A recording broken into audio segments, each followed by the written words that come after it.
This is day number 4 of following my own advice until I replace my job with a business. Today, we're going to continue working on the MVP, or the minimal viable product. And I also want to address a few things about the series, especially the title. I'm talking about my own advice, but I don't actually talk about it much. So I wanted to talk a little bit about it and also about replacing my job. So, here are a few things that I wanted to address before diving deep into the work. Right now, I am a remote worker and we came here 5 years ago, and it was just after finishing university.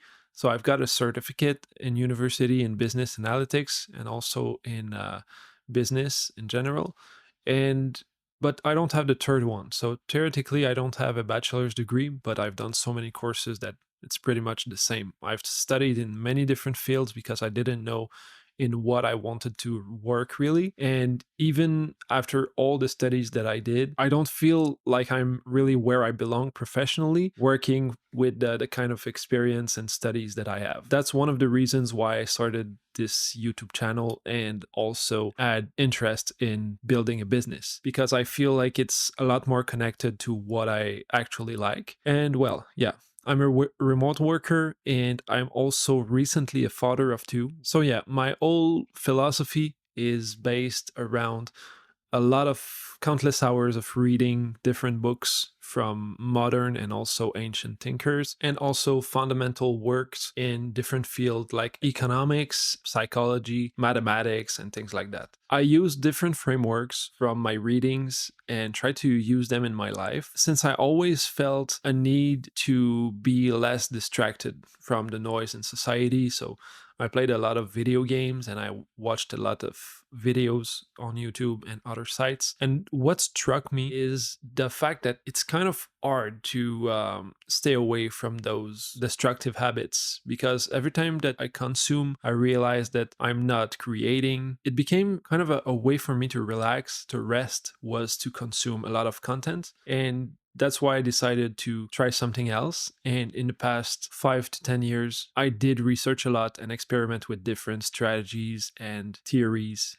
So, anyways, I started to shift from consumption to creation, and I did experiment a lot in the last few years. But now I really want to go deep and go hard in those two ventures. So, the many different social media channels, but also building a business. And I wanted to share the journey with you guys, because it not only brings me accountability, which is great, because having people see me work through things kind of it grounds me a bit. When I start out the camera at the start of the day, when I press record, it's kind of a good kick in the ass to get working. And then having the pressure, I don't know if I really like the word pressure for this, but kind of a pressure to post daily content. It's something that works really well for me, because I always want to have some kind of tangible deliverable at the end of the day. So yeah, that's about what I wanted to talk about regarding the business. Another thing, I wanted to talk about experts and artificial intelligence. I do use a lot of AI, but not in the way that you'd think. Most of it is like to help me structure my thoughts. So, for example, I do a voice recording session, and then I try to extract the different ideas in my exact spoken words from it to be able to recite them better to the camera without like scrambling my thoughts all around. So this is one of the ways I use AI. Sometimes I will try to use it in more tempting ways, like getting summaries and things like that.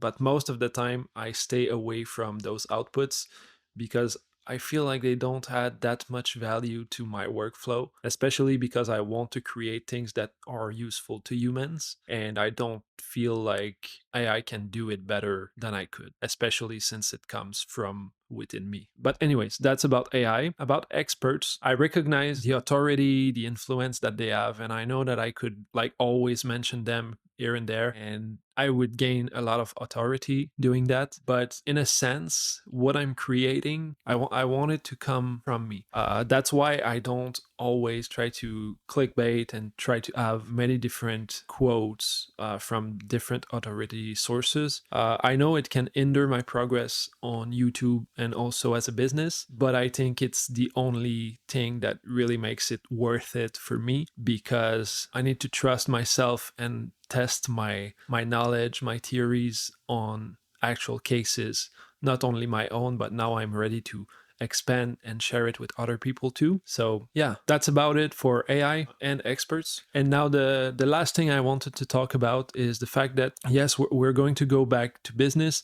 We're going to continue and build this full gameplay loop from the introduction, the parts, the chapters, and then the prompts, and use the different mechanics. But I want to have it finished, at least the first gameplay loop, before day 10. If I'm able to do it for day 10, it's okay too, but I'd like to start working on the actual ad copy on day 10. That would be amazing. That's a little bit what I wanted to talk to you guys about. So if you're like bored to watch the daily videos and want to skip directly to day 10 where I finished the work on it, well, feel free to do so. Of course, it's a lot better for me if you watch the videos all like throughout the whole playlist. So I'm kind of enduring my progress here. But anyways, it's not what really matters to me. It's just this accountability and also building with you guys for those of you who are interested to follow along in the journey. So now let's focus first on finishing the chapter 1, because we've already done a good job for introduction and part 1. Now let's finish chapter 1, and so let's get started. All right, welcome back. I've just finished the day of work, and now I have so many news for you guys. Well, it's been a long day. I've been able to work through a lot, and I've had some pretty interesting revelations in regards to the game, and I'm gonna walk you through a few of the things that we've done, and also the things that came out of thinking and working on it. So the chapter part of the process went quite well, since it looked a little bit like the other parts, the introduction and the part 1. Where it got a lot more complicated is regarding the prompts part. Got a little bit too hard regarding the fact that all the prompts that I created seemed to be too broad, or they felt like too quizzy, like a school quiz, and shallow minded. So instead of that, what I decided is that my first revelation was that the notebook would not be optional. It would be mandatory, because I don't have enough space on the prompts card anyways, and I don't want to overburden the box with too many cards to fill out. And anyways, it makes it a lot more replayable if you don't write on the card, so it's a +2. Also, it's probably going to be included with the purchase anyway. And there's another revelation that came from working on the prompts, is that it's not every sphere of life that interests everyone. And I don't want to put people in situations where they need to work on a particular sphere if it doesn't interest them. So that's why the second revelation is the fact that each prompt is going to be kind of optional. And when I say kind of optional, it's because there will be a score assessment at the start of every prompt.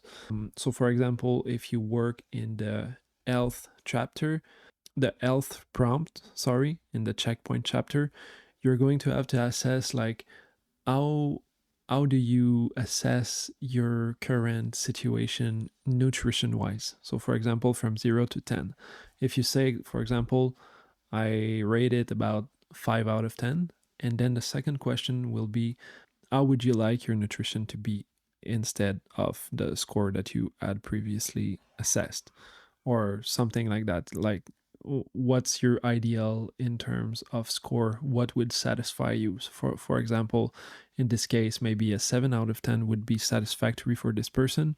So since the score that they want is higher than what they currently have, they will get to play the challenge on the other side of the prompt card. So that's a little bit the gist of it. And if the score is already satisfactory, then they can jump forward and do another part of the process because they are already satisfied, or it doesn't really interest them, something like that. Some kind of, an assessment of if they actually want to work on this part of the process. So I think it's really good, and it makes it so people are not forced to work on what they don't want to improve in.